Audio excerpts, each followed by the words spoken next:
que somente enfermos precisavam de médicos, na verdade, ele não se referia às doenças do corpo, ele se referia às doenças da alma.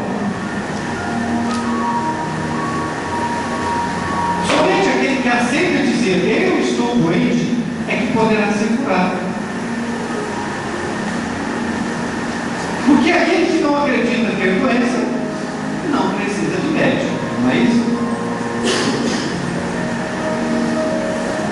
Existe um médico na cidade de São José do Rio Preto que ele aplica uma vacina em pessoas que têm o alcoolismo. E ele aplica essa vacina e as pessoas param de beber. E o primeiro contato que ele tem com os seus pacientes, todos os dias, porque são diversas cidades que mandam pessoas para lá. Então ele reúne numa sala todos aqueles que estão chegando pela primeira vez. E ele pergunta mais ou menos assim: existe aqui alguém que veio contra a sua vontade, que não quer tomar a vacina? Se alguém levanta e diz que veio porque os parentes o trouxeram ou coisa parecida, ele simplesmente pede a pessoa para se retirar e ir embora para casa, porque ele não aplica a vacina nessas pessoas. Veja que interessante. Se o alcoólatra ainda não se conscientizou que está doente e que precisa de ajuda para se libertar da droga, se ele ainda acha que é uma pessoa sã, ele não vai receber a vacina. Jesus utilizava este conceito. Somente quem descobre seus próprios defeitos é que está apto a receber a vacina de Jesus, que é o Evangelho. Quem descobre e assume que está doente, não é doente, está doente. O mestre falou diversas vezes a mesma coisa.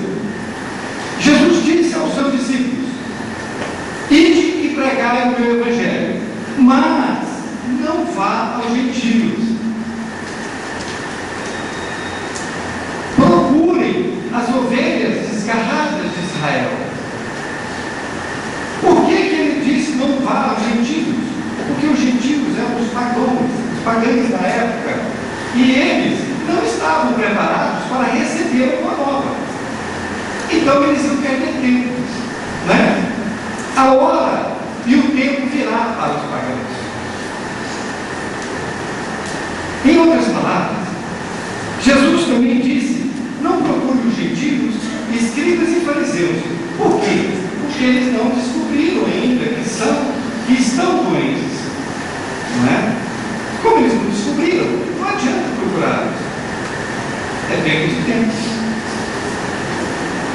Noutra passagem, Jesus também disse: não jogue pérolas aos porcos. O que quer dizer isso? Não diga as coisas de Deus para as pessoas que não estão preparadas para ouvir as coisas de Deus. Então, você diz para aquelas pessoas que querem ouvir. Essas palavras do mestre também têm aplicação no Espiritismo. Muitas vezes, nós vemos pessoas dotadas de grande mediunidade, mas possuem um caráter fraco. Mas eu conheço muitos médicos dessa natureza também. E fazem mau uso dessa mediunidade. Então, ele possui um potencial enorme. Porém, ele faz mau uso dessa mediunidade devido à sua fraqueza de caráter. Alguns companheiros de ideal dizem que esse médium é portador de grande mediunidade, mas não faz jus a ela. Como pode ser isso? Se a mediunidade é um dom de Deus, como pode, Deus ter dado uma mediunidade para uma pessoa tão má, tão ruim ainda, e completas, que essa mediunidade deveria ser dada também somente para as pessoas boas. A mediunidade, meus amigos, é um dom de Deus, é verdade. Mas antes de ser um dom de Deus, ela é uma condição orgânica. O que significa isso? A mediunidade é a mesma coisa da pessoa que fala, ouve, tá certo? E vê. É a mesma coisa. Às vezes as pessoas acham que a mediunidade é algo extraordinário. Não, ela é uma condição orgânica. Assim como ver, ouvir e falar. Algumas pessoas acreditam que ter mediunidade é ser um emissário de Deus. E aí, como acreditam que é essa pessoa o emissário de Deus, eles acreditam que ela é perfeita. Está aí um grande engano. Não há nada disso. Por quê? Mediunidade não tem nada a ver com perfeição moral. Eu vou repetir. Mediunidade não tem nada a ver com perfeição moral. E muito menos ser emissário de Deus.